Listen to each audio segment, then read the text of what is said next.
excited to have Tessa White joining us today. Tessa White has been in the C-suite for the last 20 years as head of human capital for companies ranging in size from small startups to Fortune 50.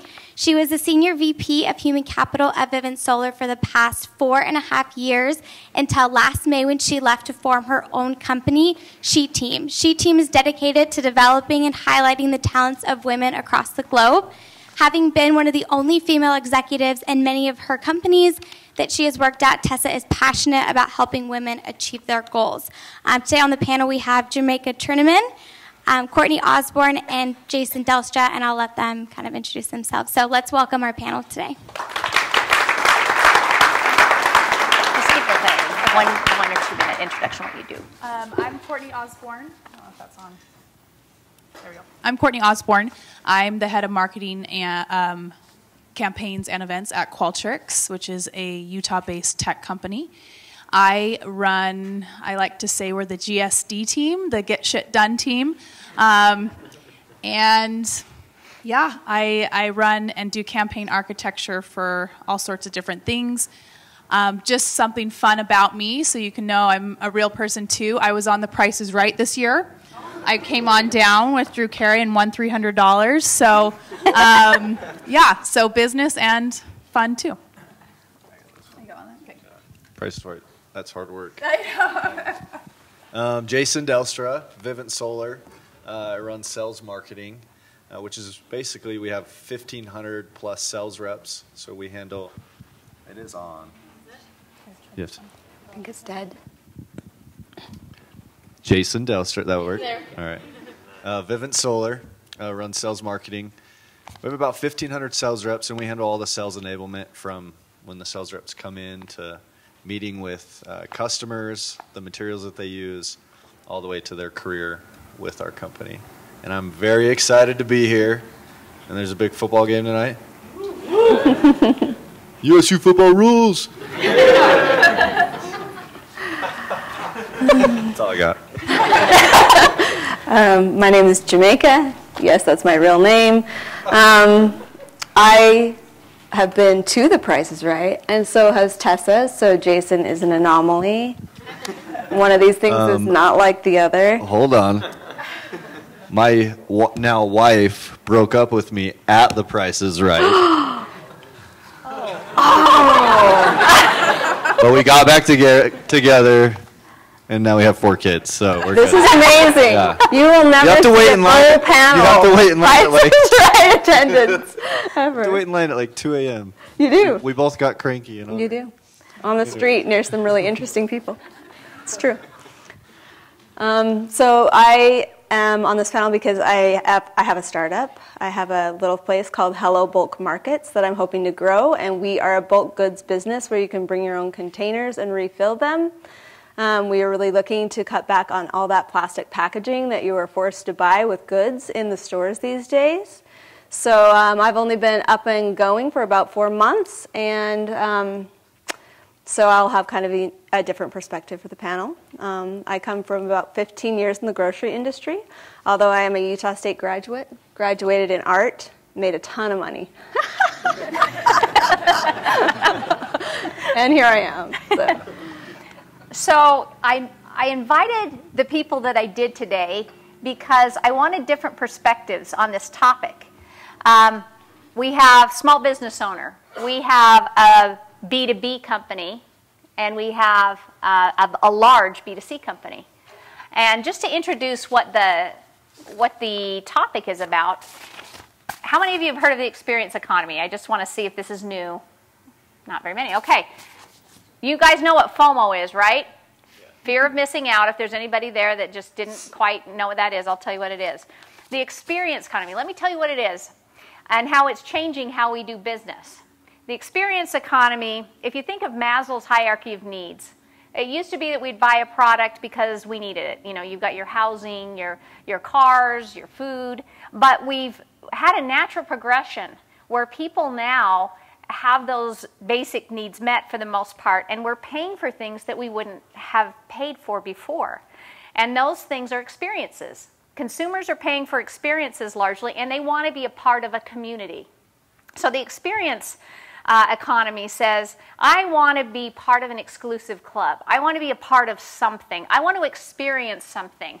And they spend money on living as opposed to spending money on some of the other things. So, you know, for instance, spending on cars and retail and household goods have gone down from 1% to 20%, while experiences have gone up dramatically, double digits. So what does FOMO have to do with all of that? Well, it's been fueled by FOMO, the fear of missing out. 75% of people agreed that, it was a big study, and I should have written down what it was, but they agreed that FOMO prompted them to seek out something out of the ordinary, an experience out of the ordinary. And the internet, if you think about it, in 1995 had 16 million users. But in 2017, 4.2 billion users of the internet. And that has driven a real big change. 2/3 of the world is connected to the internet, most of who are on some sort of social media. And so social media is changing the way we market, the way we sell things, and it's driving kind of a new economy called the experience economy. So kind of the end result of all of this is that all businesses, whether they're product-based or experience-based, like an airline versus, you know, I'm selling you this blender, they all have to respond differently. They all have to engage their customers differently and give them an experience or a transformational experience. And so Jason is here because you also have to retain employees. And what he's done really well at Vivint Solar is he's found a way in a very high turnover and very competitive industry to use the experience economy and that whole idea to retain and keep people and put programs in place, experiences in place that keep people in the seats. So his is a lot about employee engagement, where the other two you have components in both employee engagement and business, and Jamaica's is primarily in finding customers. So that's your experience. That's kind of the groundwork for what the experience economy is, and I'm going to ask them some questions about this. So let's start with Tessa? Yes? Just real quick before you ask a question. Yeah. Just a little comment on that. I think one of the biggest things that drive that is you can almost see everything that anyone else is doing nowadays, right? Mm-hmm. So you don't have people that just see their parents or their uncles or just their neighbors and what they do. They can actually see, you know, across the globe and what everybody's participating in.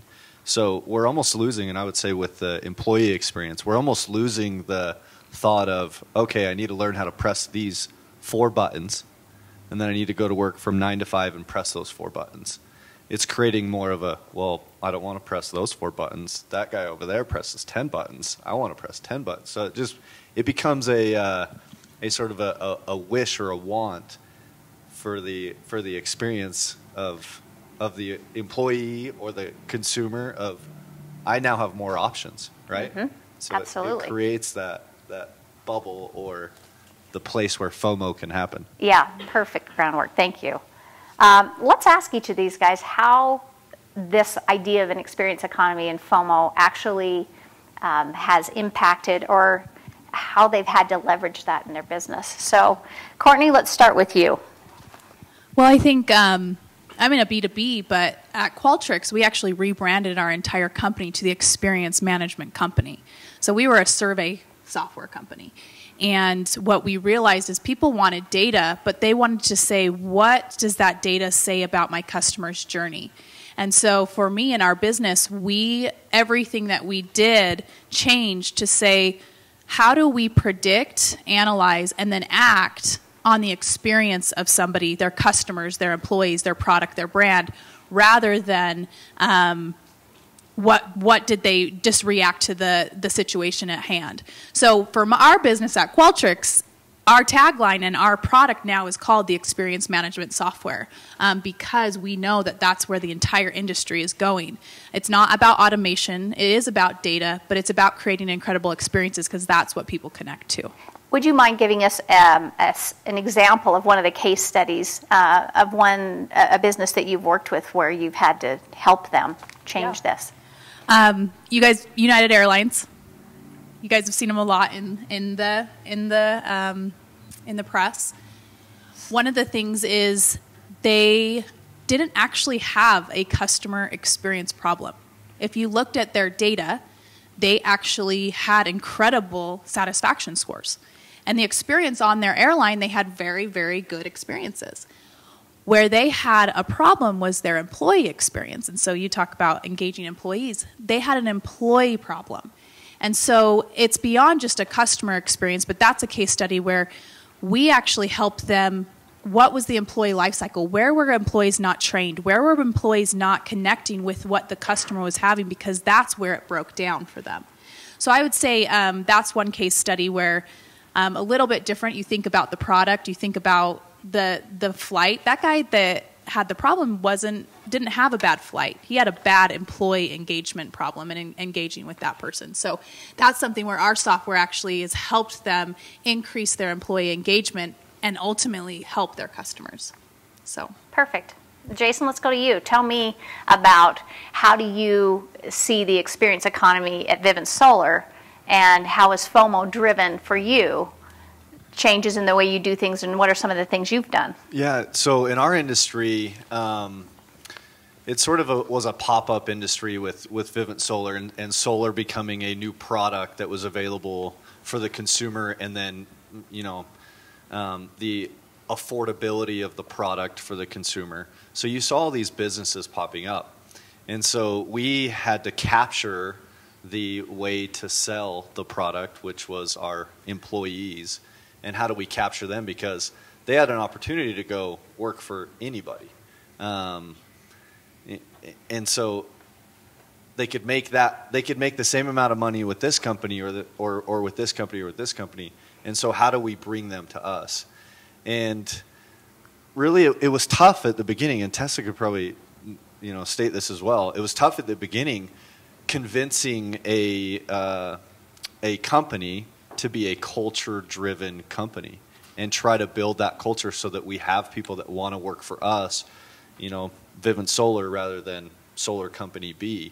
And so building that culture within the company was in my mind, almost a mindset change that had to happen with the leadership of the company, and then with the employees feeling like they were recognized or had that experience.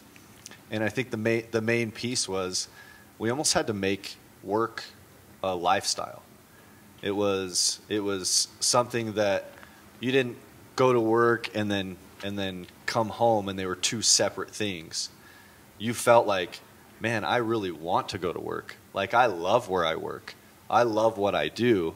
And then providing other opportunities by them being a part of our company within their lives as well. And we'll probably touch on a few of those things. Yeah, tell us a little bit about some of the programs, a little more specifically, that you use in the sales world to create this, to play upon this FOMO concept. And, and the experience that you're trying to give an employee so that other employees go, oh, well, I want to do that. I want to have that. Yeah, it's actually, in my career, I've found entertainment in my job pretty heavily. And one of the things that I found most interesting is that sooner or later, money isn't enough. Like, I work with sales is a lucrative job, and you can go make a lot of money there. But you watch these people come in, and they grow and make more money. But then there's like a plateau where they're just like, I don't care, I have enough money. But then you can offer them a T-shirt if they, right? You can offer them a T-shirt that is an exclusive T-shirt if they sell this much more than this person. And I just watch like people drive themselves that much further to get that. And so now we've changed that, and we've almost created the T-shirt into an experience. And how do we capture them into wanting to do something that maybe they wouldn't pay for on their own? And so we've done things like we've taken our sales team to Thailand, to Europe. We do a sales trip every year. This year we're going to Fiji, and we created a full experience out of it.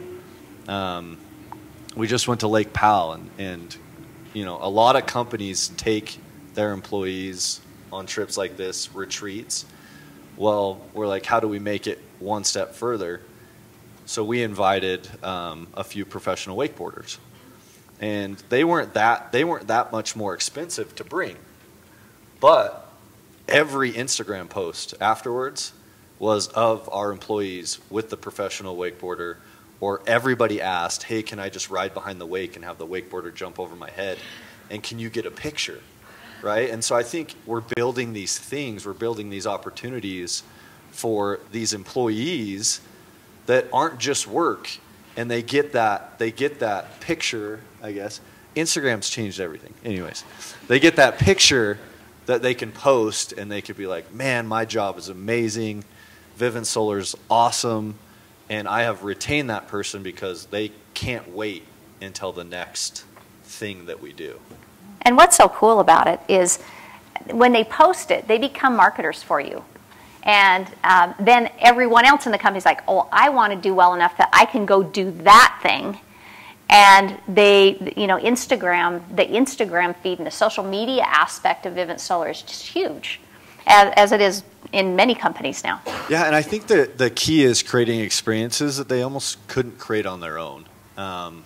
Like, for instance, we just went to the New York Stock Exchange, and we had our top sales reps ring the bell. And if any of you guys have been to NYSE, there's guards at the front. You can't just walk in. And so they get to go by the guards, get their name tag, and then to ring the bell is just one of those experiences that there's very few people, like you're reading the book of who's rang the bell. J.P. Morgan, J.D. Rockefeller, like those are experiences that you can't buy those. So. And Jamaica's business, I'm going to move on to her. Hers is interesting in that Jamaica's business wouldn't exist without the experience economy. Her customers are trying to change the world, so she has a built-in community of people that are trying to save the planet. And I want Jamaica to tell us a little bit about how her business has to rely on the experience economy to grow, and what you've noticed and seen that maybe you didn't expect to notice or see as you started your business. That would be almost everything. Because I did not study business, I studied art. I have extensive grocery experience, but I did not study business, so it's interesting. But the FOMO thing, it really blurs those lines between employee and customer, or employee and volunteer, because I have so many people doing work for me that I don't pay for. And their experience is something that they're posting about and sharing and creating a strong community for me. And that's sort of where that line gets blurred because of this type of economy. So I'm really grateful. I just think of, I wanted to start this company about 8 years ago, and it wouldn't have taken off. There's no way. I've paid about $250 in marketing at this point, and that was enough to get people on board, influencers and such, to do the Kickstarter, to really create momentum. And I'm really lucky. I mean, it's time-consuming as hell. It's time or money. It's always time or money. And right now it's my time, but it's not my money. So what percentage of your customer base have you acquired, do you think, through social media, roughly? And what is when is the moment you realized that it's not what I think it's going to be, and social media is going to drive how I succeed or fail? It's been, it was just right away that I figured that out, and it was startling. I didn't have an Instagram account until I got my business, and then I knew, really, people said you have to get one. I got one. To this day, I ask everybody that comes into the store for the first time why they're there or how they heard about us, and I would say 90% say Instagram. I would never have succeeded in the Kickstarter without it. I would never have met the people that I've met and brought into my network and community without it. It's crazy. It was probably, it was not even a month, maybe a month into opening the store, and it was a rough morning. I'm in a warehouse with another business I leased from them, And there were some structural issues with the warehouse, and I was just walking on pins and needles, even being open, kind of afraid, because I had people come down this like dark hallway to my store. The lights don't work. I told the landlords that. They're like, open the doors to the other rooms, let the natural light in. I'm like, really? This is the solution? So it's been really interesting. But I was having kind of a rough morning, and right after we opened, somebody came in and started filming live in the store. And you don't know when that's going to happen.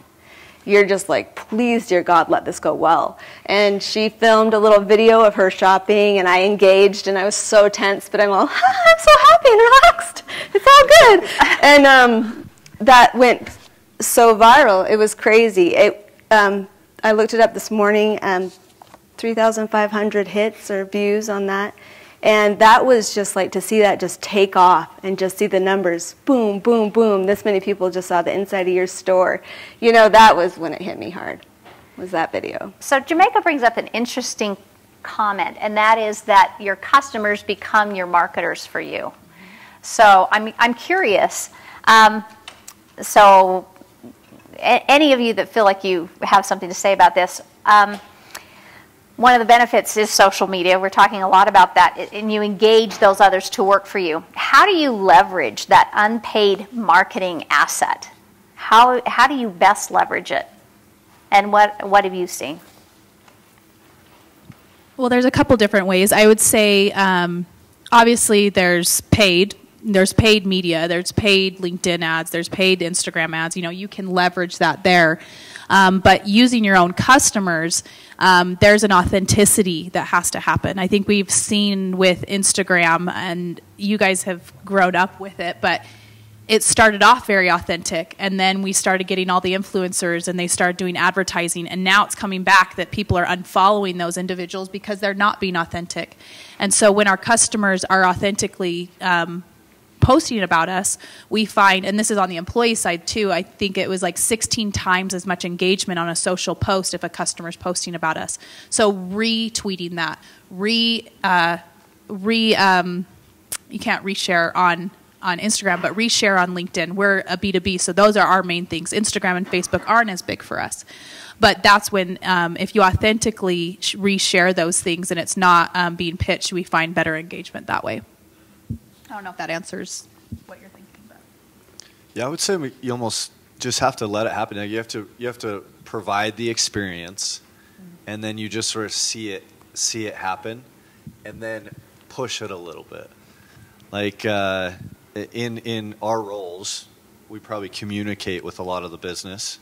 How many employees do you have? One. All right, so she communicates with that employee every day, right? Yeah. But you communicate with a lot of the business, and it's reminding them of the things that are going on. And I've noticed that helps tremendously, and then they push that to somebody else. Hey, did you see this?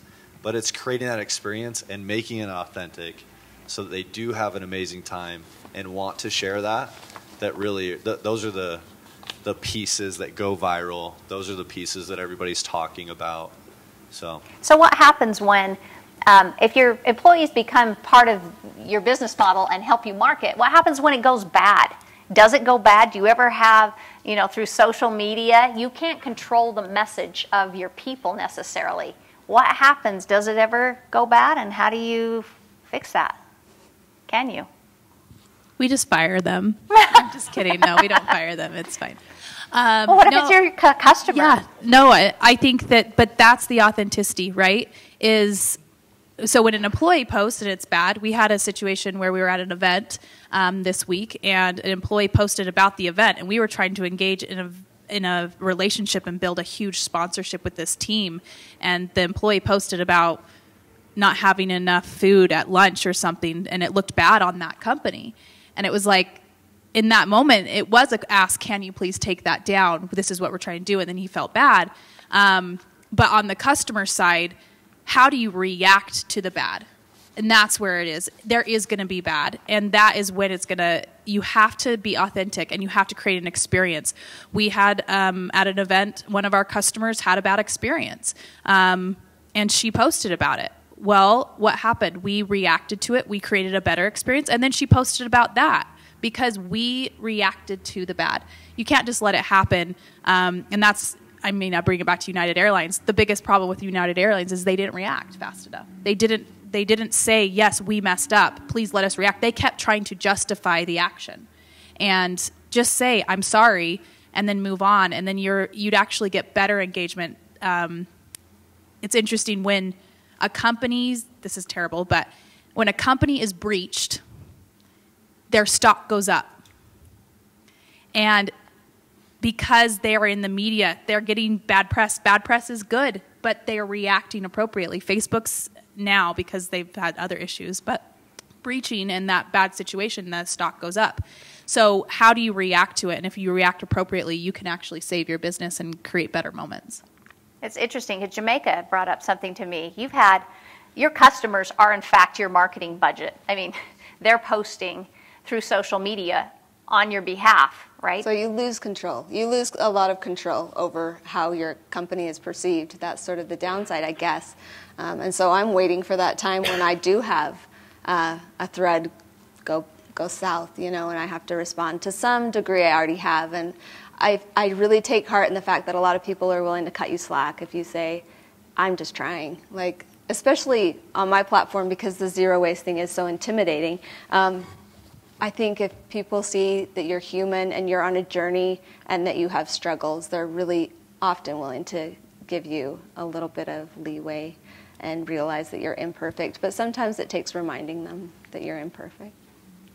So I'm going to switch gears for just a minute. I'm curious how each of you learn stuff in school. So you guys are learning by the book how business works. And Jamaica made a comment a bit back about how she was an art student, so she had to kind of figure it all out on her own.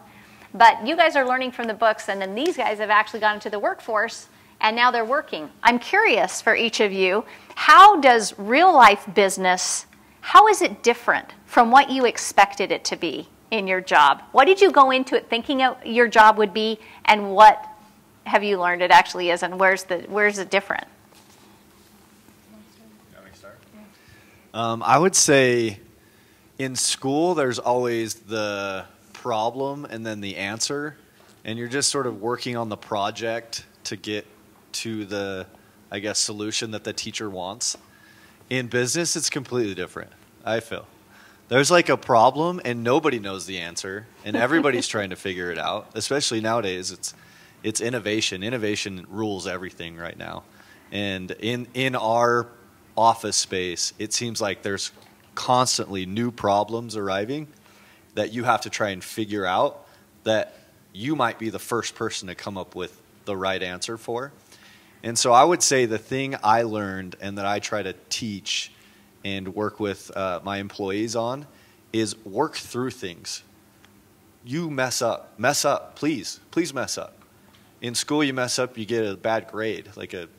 If you mess up big time at work, you get fired. But mess up in a good way, right? Mess up so that you learn and grow it and move on to the next step. So I would just say the main thing is always push.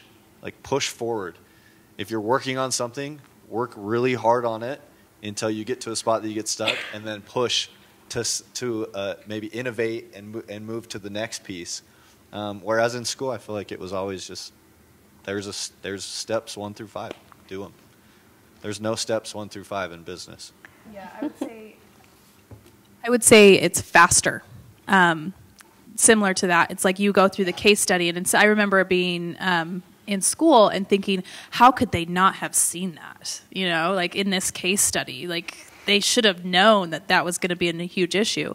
But it's so fast. Each day, what I was doing a year ago is not what I'm doing today, and we're defining what's happening, and you guys are going to be defining what happens in your business. And even now, I tell my employees, I say, hey, when you get hired onto my team and you expect to have a job description, your job description is probably going to change in 2 months, so you better get on the rocket ship because the rocket ship's taken off.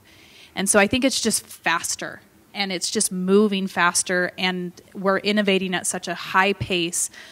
We don't know what the silver bullet is, and with the experience economy and with social media, we don't know what that next big thing is going to be, and so we have to constantly be innovating and take risks. Another question I ask, and you said push and try, I ask in my interviews with people is, tell me a time that you failed, and what did you learn about it? if you're not willing to fail, and people say that all the time, and I hate it, like, oh, fail, and it's hard. But make mistakes, just don't make it twice. And that's how I feel every day of my life is like, okay, let's just hope I made the right choice and not the left. And if I make the left, I'm not going to do it again. Yeah, just to that, in college, I learned how to do like radio advertising, right? Like billboards. I never do that, ever. And none of you guys listen to the radio, or do you? You probably do. He listens. No, I'm pointing. Yeah, you What about you, Jamaica? Well, What was like different from what? everything's been pretty different. The highs are higher, the lows are lower. Some things happen so much slower than you ever thought. Some things happen in a heartbeat. I would say, honestly, I've realized that just crunch the numbers. If there's money to be made and there's a clientele that's in a certain age range, so you have longevity, the rest is creative problem solving. And it's creative problem solving 90% of the time. So decide if something is a good idea, decide if it has that good problem solution fit, and then decide if it's achievable. You've got to just think outside of the box for a little while. So I get to say this about myself. You guys don't. I'm old. And so when I go into a company, I have noticed, especially at Vivint Solar, there's kind of the people who have been around the block for a while and do things a certain way, and then there's this younger population coming up. They think faster, they move faster, they don't need as much data to make the decision. They get things in small bites of information and go with it. And that's especially true of Vivint. Have any of you noticed, I guess it's probably for you two more so than Jamaica, but you feel free to answer. Do your senior leaders appreciate and understand the experience economy? And have you noticed a gap at all in the way that you think and the way they think? How do you make that work if there is a gap? Well, to take it a little bit, and then I'll answer that question directly, I think that's one of the problems with the experience economy now. There's a statistic that 80% of executives think that they're providing an incredible experience for their customers. 8% of customers think that their brand is the brand that they're talking about does. That's a huge gap. And I don't think I see it as much, but I do see it with the companies that we work with, that, hey, this is how we've always done it. And then we see other people that want to come in. But there is a huge experience gap. But I find that in my business, at least, there may be a way that they think should be done, the senior leadership. But if you prove it with data that, no, we should do it this way, they will listen. And I think everybody needs to be able to prove and have a proof point of why they're going to make the decision that they're doing. And sometimes you can be honest and say it's because I have a gut feeling that this is what I should do. But being in a company that has that trusting relationship, proving that with data, they're usually willing to kind of cave and say, yeah, I do want to bring Oprah to this event. And they're like, okay. So there's times when that happens. Yeah, I would say very similar. And it's grown. Like I've been with Vivint for 10 years now, and it seemed like at the beginning it was really hard to go in and get budget. And when you're walking in and you're asking for budget, like, hey, I need $1 million to go buy swag, like T-shirts and stuff. And you're looking at a CFO that's probably been with, 30 years, 5 different companies, 10 different companies. No, you can't have $1 million to buy T-shirts. And so you have to, you have to make the plan and say, well, this is what I'm going to do with it. Okay, you can have $200,000. Then you go take that $200,000 and then you show what that created, that program or whatever you use the T-shirts for. You bring that back and you say, hey, like this is what this created. Can I have 5? Yeah, go back. And so that's sort of what's been for me, and it's grown like tremendously. The whole T-shirt thing has now become a contract with Nike for our employees, and so it's just been one of those things. And I talk with our CFO, and our conversations now are way different than when I first started coming to him, and it's pretty interesting seeing the mindset switch with people that have maybe been at older companies or different companies in the past, the way they did it there, it's still the same. You got to make money. But there are different programs and different things that you can do to retain people and create volume. And by the way, you keep referencing the T-shirts, but tell them what the Nike partnership is. Because it's not just a T-shirt you're on Marketplace. Yeah, I say T-shirt because that's how I get made fun of at work every now and then. I'm the T-shirt guy. So we have 1,500 employees, and this is one of those things that maybe if you're in marketing, you gotta figure out who your target audience is. And this is one of those things where we found the target audience, and we found that our sales culture was a lot of people that like to win, that like to be competitive. If they don't sell anything, they don't make any money. And so there's sort of that mindset of I'm going to do my own thing and make my own. They're entrepreneurial. And so looking at that, we said, okay, how do we build a program around that mindset? Well, the NFL's done it. The NBA's done it. Like all these groups have done it. And so we structured a program that mirrored the NFL, mirrored the NBA, mirrored these professional sporting organizations. And as we built that program, I mean, we have a similar mindset of calling people All-Americans when they do things, giving people like we actually give people a franchise tag.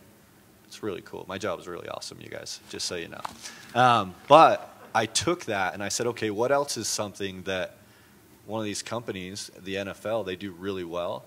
Well, they have sponsorships by these outside organizations. So I took that, we call it the league. I took the league to Nike, and I said, hey, what do you think? And we're the first company that has a Nike team sponsorship, which has been amazing. And it's one of those things that provides value to our employees, makes them feel like they're getting an experience that they won't get somewhere else, and makes the T-shirt that I give them way cooler than something I bought in China. Very cool. Okay, we're almost to where we're going to have to ask questions, but I'm going to do so think of whatever questions you have, but I'm going to ask these guys, if you have one, you don't all have to answer it if you don't want. What is the gutsiest professional call you've ever made? The gutsiest thing you've had to do? Hardest thing? Kickstarter. What was I thinking? Holy. It was successful. I do not regret it for a minute, but wow, did I not know what I was getting into. So you use Kickstarter to actually help fund some new things with your business. Mm-hmm. What was so gutsy about it, and what did you have to do and learn from it? It takes so much time and energy. It's wonderful, but if you don't plan before you start it, it'll nearly kill you. But it's amazing, and it's like people start networking for you, and they're invested in that, and you get all sorts of opportunities, and you just hustle, and it was wonderful. But I just get these ideas, and it's probably why I'm sitting up here, where I'm like, yeah, that's a good idea, I'm going to do that. Sometimes it's crazy. Sometimes it's really crazy. So Kickstarter is interesting because companies have failed with Kickstarter, right? They just post it on their webpage and then hope they raise money. But I watched her from the inside do what you had to do to actually make a Kickstarter succeed. What are some of the things that you had to do to make a Kickstarter actually work? Just learn on the fly. I mean, social media is so interesting. And you brought up a point where you give people kind of like a phrase or a hashtag, right? And you got to make it easy for them. And so I made a few of those early on that really paid off, like I'm with her and an arrow pointing to the earth, or Zero Waste Warriors. And it's amazing how people will latch on to those, and it creates these easy things for them to propel the mission forward. And then just conversations. It's all about conversations. You got to talk to people, meet people, and then so-and-so meets so-and-so, and you meet so-and-so, and suddenly you have a TV opportunity, and here's my radio opportunity, and and every opportunity takes a lot out of you. Every opportunity is hard work in disguise, right? And so you have to set up a team that supports you, and I had a really strong team of women that I set up to support me, thank God. But it was... And it's interesting with Kickstarter because female-led campaigns tend to succeed more than male-led campaigns at this point. But they also don't make nearly as much money. So let that tell you something.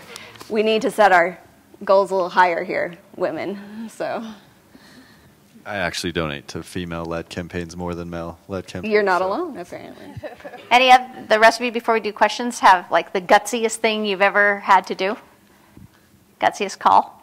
I'd say the gutsiest call was I started what is now the X4 event, which is our annual user conference, and proposing that to our CEO and COO. I remember I had a pitch board, and they thought I was crazy, and they thought that they're like, fine, I'll give you $2 million, but this is ridiculous. What was crazy about it? That was me, first of all, having to go and ask for, the second year was $6 million. First year was like 4, I think.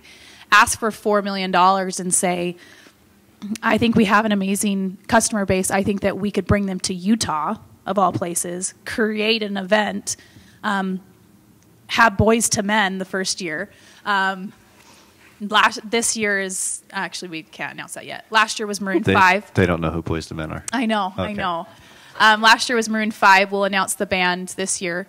But I'd say having an idea, there's very few times in your life where you can truly say that an idea is your own authentic idea. And sometimes it came from other people, but to believe in that and have to pitch that and then them say I'm crazy, and it actually took a full year and I had to pitch it again. I'd say that was probably the gutsiest. And now there's going to be 10,000 people in Salt Lake in March, and it keeps growing. So sometimes I've had those gutsy moments that they didn't grow to 10,000 people and I lost the company money, but having a company that believes in you is really, really great. So. Yeah, I would just say very similar but having $2 million riding on you is pretty, that's tough. It's hard to sleep at night. Yeah, especially when I overspent after. That was really fun.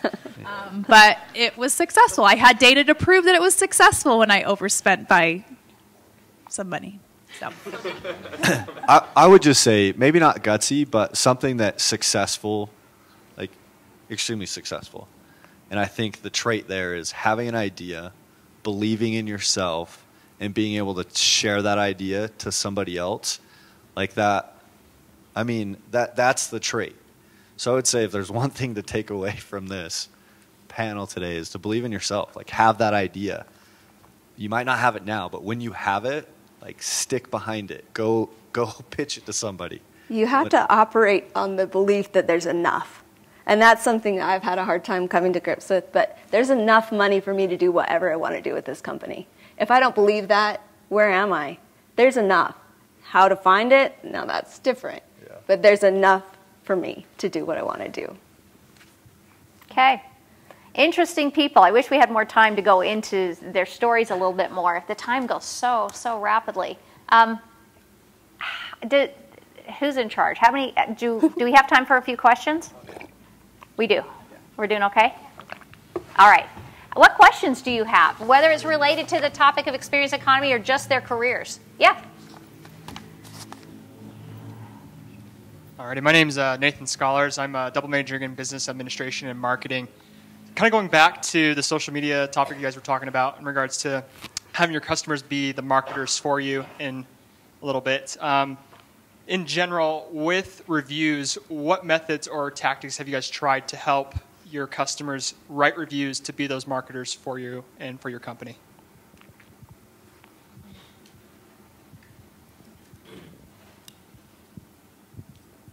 So we have 1,500 sales reps out knocking doors.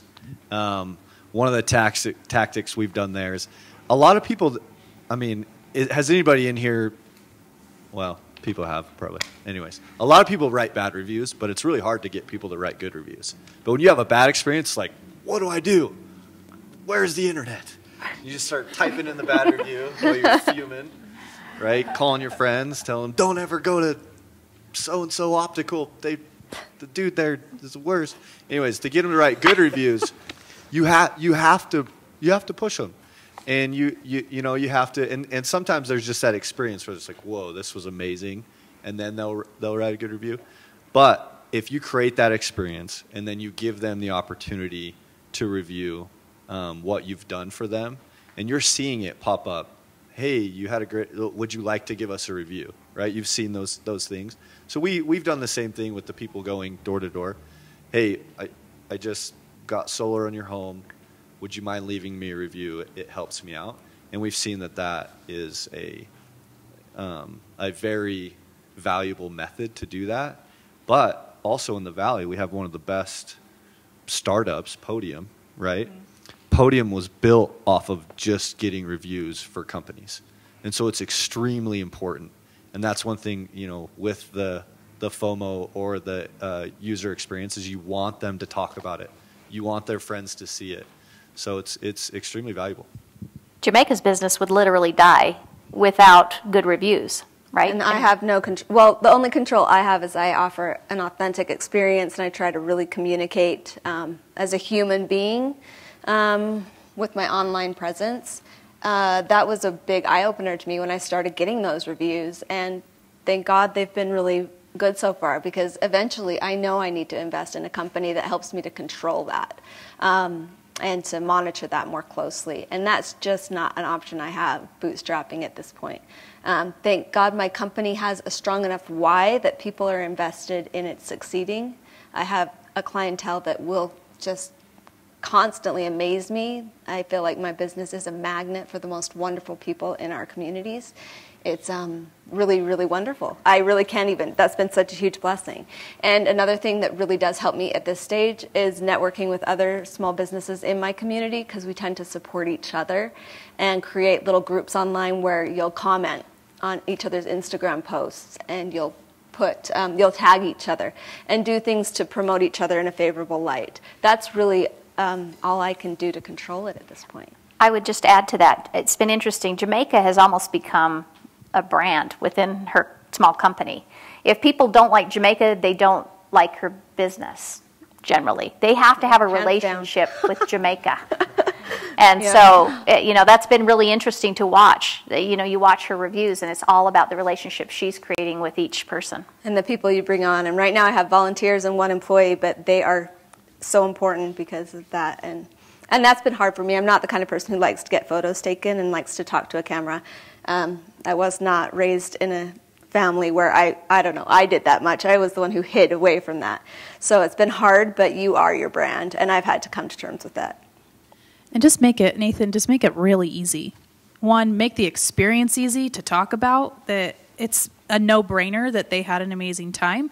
But then also at the end, so when you get that survey, have you ever had an experience where you don't get the survey for a week later, and you're like, I completely forgot about what I bought at Whole Foods, Make it in the moment. After you get that Starbucks, what was your experience? And I'm a gold star member of Starbucks, very high advocate of their app, but it's in the moment. Like, I just got that chai tea latte. Like, just make it easy for people. Fast, it sounds like, too. Fast and easy, in the moment. Fast, easy, and in the moment. I always, with airlines, I brought up airlines, it always bothers me that I take a flight and then I don't get I'm on so many flights, 2 days later. I'm turning on my phone right now as I taxi to the gate, and I'm not doing anything for 20 minutes. Why am I not getting a survey on my phone right now? Actually, that was an idea that I'm trying to work with a customer with, where it's like, I'm here right now. Like, I'll give you your feedback, but I'm not going to do it 2 weeks from now. So make it easy for them.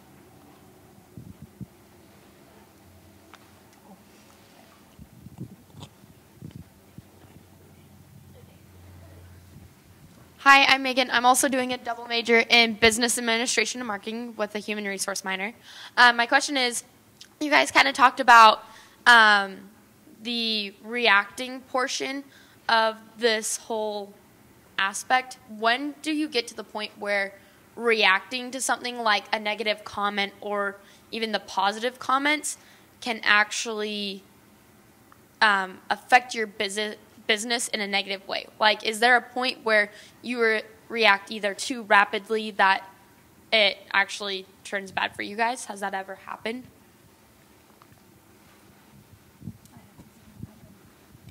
Yeah, I would say you just have to be authentic. The only time that it's been bad is when it's a machine, or like you brought that up, right? Or something that's not authentic, or you're not really caring what they're saying. You're just saying, hey, deal with it. That's when it turns bad. So if you're always authentic, if you're always trying to help the customer, your product's there to uplift the customer. So I've found that there's no times that you're doing that you're annoying the customer. Like for us at Vivint Solar Glassdoor, I had to assign some team members to responding to people's comments and concerns. And I looked at it a week later, and they had like the same 7 canned responses they would use for whatever the questions came in. It was like, whoa, no, that is going to hurt us more than it's going to help us really quickly. You've got to act like you actually read the question. This isn't like a computer. We're highly critical of apologies these days, too, have you noticed? With the Me Too movement and everything, we not only want an apology, we want to see sincerity in that apology. And we don't want to see any justification in that apology. So it's an interesting time to be apologizing. But I feel like you really, like Kortney said, have the ability through that apology to completely turn things around. And that's not unusual. That's something we've seen forever. When you have a bad experience in a restaurant, that can be turned around into a really positive experience. And a lot of it just comes down to customer service. In the grocery world, I always felt like if we got a complaint, it's because they had bad customer service. It wasn't because of the salmon. It wasn't because of the deli. If you had those things pop up, and you had good customer service, you would not have come to us with that complaint. So it comes right down to that relationship and that interaction and that customer service. Still. Yeah.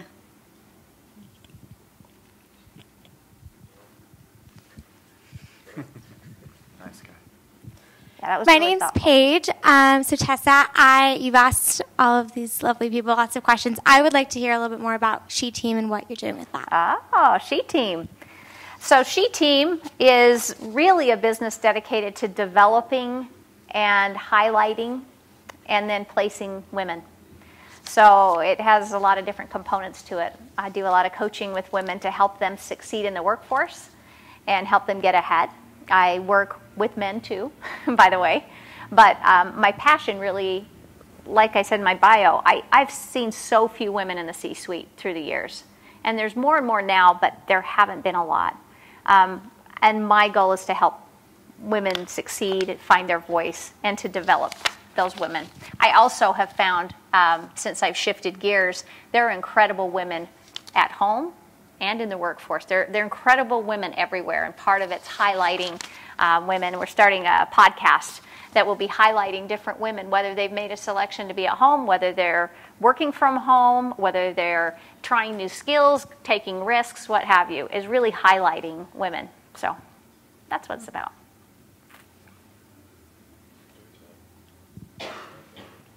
My name is Levi. I'm a finance and economics major. So pretty much every company that I want to apply for doesn't have any experience as you're talking about. And heaven forbid any of the accounting majors think that any of those companies are going to have anything fun. And so my question is, in all reality, for us that won't be going to fun companies like the ones you're talking about, how do we communicate that? And even from a customer standpoint, how do we say to a business, we want a better experience without sounding whiny? Are you saying as an employee or creating better experiences for the customer? Are you saying if you were as an employee? Both, yeah. Okay. As me being a finance major, how do I tell this person at Goldman Sachs that I want a funner Goldman Sachs experience? Data. You come to Vivint Solar. Data. I'm serious. Bain is one of our customers, and they've changed some of their employee experiences because of their employee engagement and in their employee studies. So prove it with data. Be like, yeah, I know it's crazy. Dog offices increase companies' engagement by so-and-so. I hate dogs. I don't hate dogs. I just hate my dog office. But then we found open office environments, for instance. What is the data around open office environments? Or this is one we did, and I'm sorry, I don't want to bring back to us, is we used to give all of our employees a $1,000 bonus at Christmas. And we, through data, found that people actually didn't care. They were $1,000 is a lot of money, right? Well, we switched it to they get $1,500 to have an experience. They get a reimbursement if they use it on a vacation. we have seen our engagement scores increase incredibly, and they also post it on social media. But those types of things, that was through data that we found that through our employees. And because, in finance and accounting, Goldman Sachs, they have pretty good engagement, a good retention rate, but just prove it to them. Because you're not whining if you're saying this is a problem that we can fix together. Because everybody wants to keep their employees right now. Yeah, that's what I would say is you're an asset. Like, go in there, do a really good job at what you do. Yeah. But, like, you don't have to stay there. Like, you can go somewhere else. You can go to a different finance company. So it's creating that experience. But I had a friend that worked for, I can't remember. I think it was Goldman, but it's probably not. But I went and visited him, and he was busy all day, and then finally he's like, hey, just come visit me at work. Well, it's like 1 a.m., and I go up there, and he's working on some finance project. I don't even know what you guys do. Anyways, he's crunching numbers. Anyways, he was eating Chinese food and having a good time and telling jokes with his friends. So, I mean, there's some good places you might land. And they feed you Chinese at 1 a.m. But I would say, like, I worked in so many companies. Critical to your first jobs for all of you, once you leave this institution, is finding a cultural match for you. And it's okay to say, I don't think I'm a cultural fit with that company. At Vivint Solar, there have been many people that we interview and don't hire that are infinitely qualified but wouldn't be a cultural fit. And it is really important you find a place that you feel like matches who you are and who you want to be. It's not different than picking a partner in life. You've got to pick someone and a company who brings out the best in you, and it works better.